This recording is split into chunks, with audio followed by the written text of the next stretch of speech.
Hello friends, நம்ம favourite சீரியல்லாம் அடுத்து என்ன சுவாரஸ்யமாக நடக்குதுன்னு பார்க்குறீங்க. ஒரு பக்கம் எஸ்எஸ்கே வந்து யாருன்னு தெரியாத, அதாவது ரேவதி அம்மாவை யார் வந்து வாழ்க்கை கெடுத்தவன்னு தெரியாத ஒரு பக்கமும், இன்னொரு பக்கம் எஸ்எஸ்கே மேலே எதுக்கு நம்ம அம்மா பாசத்தை கொட்டி தீக்கிறாங்க அப்படின்றது தெரியாமல் இன்னொரு பக்கம் இந்த பூஜா நம்ம மேலே என்னத்துக்காக ஒரு மாதிரியாக சுற்றிட்டு இருக்காங்க, ஒரு அக்கறை ஒரு பாசன்றதை தனியாக நம்ம மேலே காட்டுறாங்க அப்படின்றது தெரியாமல் அப்படியே ஒரு முழிச்சிட்டு நின்றுருக்காரு. என்ன தான் நடக்குது நம்மளை சுற்றின்னு தெரியாது. அதுக்கப்புறமா இந்த கௌதம பூஜை வந்துக்கிட்டு நீங்கள் என் கேபினுக்கு வாங்க அப்படின்னு சொல்லிட்டு சொல்ல என்னவா இருக்கும் எதுவாக இருக்கும்னு பதறி வச்சுட்டு அவரும் வர, இன்னொரு பக்கம் இலக்கியாவை வர சொல்ல, ஆனால் அவங்க கம்பெனியில் நடக்கிற அநியாயத்தை பற்றி பேசுறதுக்காக, அதாவது அந்த பார்த்திபம் பண்ணுறாலேயே ஓவராக அதை பற்றி சொல்கிறதுக்காக பூஜாவை பார்க்கறதுக்காக இலக்கியா வந்துட்டுருக்கு. அந்த நேரம் பார்த்து கௌதமும் பூஜாவும் பேசிகிட்டு இருக்காங்க. அது என்ன அப்படின்னு சொல்லிட்டு பார்த்தீங்கன்னா, அவங்க பேச ஆரம்பிக்கிறதுக்குள்ளேயே இவங்களும் அந்த இடத்துக்கு வந்துடுறாங்க. ஆனால் இப்போதைக்கு கதவு தாளிட்டு இருக்கிறதுனால சரி கொஞ்ச நேரம் வெயிட் பண்ணலான்னு பார்க்குறாங்க. அதுக்கப்புறம் கதவை திறக்கிற நேரத்தில் இவங்க என்ன பேசிகிட்டு இருக்காங்கன்னா, கௌதம், நான் வந்து ரொம்ப நாளாகவே உங்களை லவ் பண்ணுறேன். ஆனால் நீங்கள் இந்த கம்பெனிக்கு வந்து சேர்றதுக்கு முன்னாடியிருந்தே உங்களை நான் லவ் பண்ணிட்டு தான் இருக்கேன். ஏன்னா நம்மளோட மீட்டிங் நிறைய டைம் நடந்திருக்கு, உங்களுக்கே தெரியும்.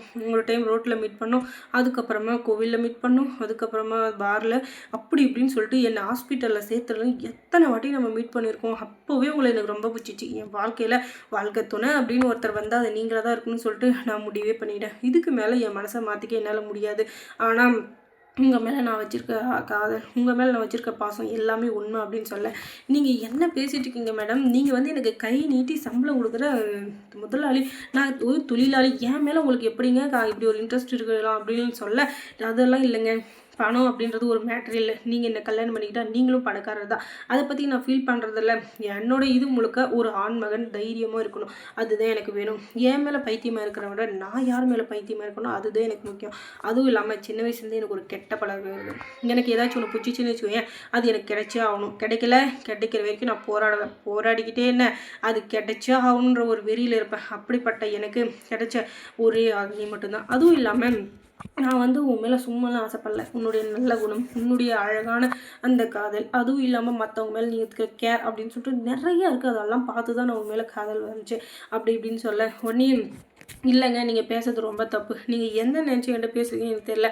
ஏன்னா எனக்கு ஏற்கனவே கல்யாணம் ஆயிடுச்சு அப்படின்னு சொல்ல, அதெல்லாம் முடியாது, நான் உங்களை தான் காதலிக்கிறேன், நீங்கள் இதுக்கு ஒத்துக்கிட்டு தான் ஆகணும் அப்படின்னு சொல்ல, சரிங்க இப்போதைக்கு நம்ம எதுவும் பேச வேண்டாம், அப்புறமா பேசிக்கலாம், நீங்கள் போங்க அப்படின்னு சொல்லிட்டு பூஜா சொல்ல, என்ன இங்கே பேசுறதுக்கான நேரம் இது இல்லை. ஏன்னா அவர் வந்து இப்போ புரிஞ்சுக்கிற நிலைமையிலும் இல்லை.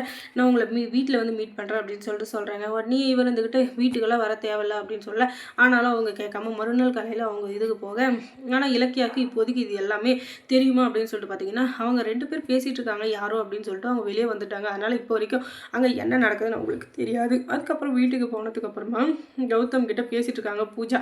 அங்கே வந்து ஏற்கனவே நான் இங்கே வந்திருக்கேனே, அப்படின்னா உங்கள் அம்மா தானே அவங்க அப்படின்னு சொல்லிட்டு கேட்க, ஆமாம் அப்படின்னு சொல்லிட்டு சொல்ல, அதுக்கப்புறமா நீங்கள் நேற்று சொன்னது எனக்கு பொய்ன்னு தோணுச்சு. ஏன்னா எனக்கு வந்து கல்யாணம் ஆயிடுச்சு அப்படின்னு சொன்னீங்க இல்லையா, அதை என்னால் நம்ப முடியல அப்படின்னதும், இல்லைங்க உங்களுக்கு கல்யாணமே ஆயிருந்தாலும் பரவாயில்ல, அதை பற்றி எனக்கு கவலை இல்லை, எனக்கு நீங்கள் வேணும், உங்கள் கூட நான் வாழணும், அதுதான் என்னோட இது அப்படின்னு சொல்லிட்டு சொல்ல, என்னங்க பேசிட்டு இருக்கீங்க, எனக்கு ஒன்றுமே புரியலனதும், இதுக்கு மேலேயும் நீங்கள் என்னை வெறுக்கிறது, என்னை ஏற்றுக்க மாட்டேன் அப்படின்னு சொன்னீங்க, அதுக்கப்புறம் இதே இடத்துல விஷம் குடிச்சு செத்துருவோம் அப்படின்னு சொல்லிட்டு சொன்னதும், ஐயோ அப்படிலாம் பண்ணாதீங்க, எதுக்காக இப்படிலாம் பண்ணிட்டுருக்கீங்க, என்ன ஆச்சு உங்களுக்கு அப்படின்னு சொல்லிட்டு கையை தட்டி விட, அதுக்கப்புறம் அவங்க கையை அவங்க மேலே பட்டதுமே அப்படியே கட்டி பிடிச்சின்னு நின்றுருக்காங்க பூஜா. அந்த நேரம் பார்த்து இலக்கியா வீட்டுக்குள்ளே வர, என்னென்ன நடக்குதுங்க, இங்கே எதுக்காக இங்கே வந்திருக்காங்க அப்படின்னு சொல்லிட்டு எப்போ தான் புரியுது, இவங்க கம்பெனியில் தான் வேலை செய்கிறாங்க அப்படின்னு சொல்லிட்டு எல்லாமே இலக்கியாவும் தெரிய வந்துடுது. அட பாவீங்களா, இத்தனை நாளாக இது தெரியாமல் ஒரே இடத்துல நம்ம எல்லோரும் வேலை செஞ்சுருந்துருக்கோமே அப்படின்னு சொல்லிட்டு இவங்களுக்கு தோணுது. ஆனாலும் என்ன பண்ணுறது, எதையுமே மூடி வைக்க முடியாத நிலைமையில் இலக்கியா இருக்காங்க. ஏன்னா அவங்க கை நீட்டி சம்பளம் கொடுக்குற முதலாளி இப்படி பண்ணுறாங்களேன்னு சொல்லிட்டு ஒரு பக்கம் கடுப்பாக தான் இருக்குது. இருந்தாலும்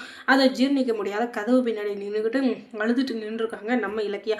ஏன்னா என்ன பண்ணுறது, எதுவும் இப்போ பண்ணுற நிலவில் அவங்க இல்லைல்ல. அதனால் அதுக்கப்புறமா இலக்கியா அங்கேயே நின்றுட்டு அழுந்துட்டுருக்கு. அந்த நேரம் பார்த்து இலக்கியாவோட மாமியாருங்க உள்ளே வர, அவங்களும் அதை பார்த்துடுறாங்க. என்ன நடக்குதுங்க எனக்கு ஒன்றுமே புரியலனதும், இல்லை அவங்க வாழ்க்கையில் அவங்கவுங்க எப்படி இருக்குன்னு நினைக்கிறாங்களோ அதுதான் நடக்கும் அப்படின்னு சொல்லிட்டு இலக்கியா வெளியே போக, அந்த நேரம் பார்த்து ஜானகி உள்ளே வர, என்ன நடக்குதுங்க அப்படின்னதும், நீங்கள் தான் ஒரு அம்மாவா அப்படின்னு சொல்லிட்டு ஏதோ முதல் தடவையாக பார்க்குற மாதிரி பார்த்துட்டு, அதுக்கப்புறம் இவங்க இருந்துக்கிட்டு ஐயோ எந்த உண்மையும் சொல்லிடாதம்மா அப்படின்னு சொல்லிட்டு இவங்க ஒரு பக்கம் சொல்ல, இங்கே என்ன நடக்குதுன்னு சொல்லிட்டு ஜானகி இருந்துட்டு கேட்க, அதுக்கப்புறமா இங்கே என்ன நடக்குதுன்னே புரியாமல் நின்றுட்டு இருக்காங்க பார்த்தியா கௌதம், அதுதான் ஹைலைட்டாக இருக்குது. அதுக்கப்புறம் இலக்கிய சீரியலில் என்ன சுவாரஸ்யமாக நடந்திருக்கும் நீங்கள் தெரிஞ்சுக்கணுன்னா நம்ம சேனலை சப்ஸ்கிரைப் பண்ணுங்கள். தேங்க்ஸ் ஃபார் வாட்சிங்.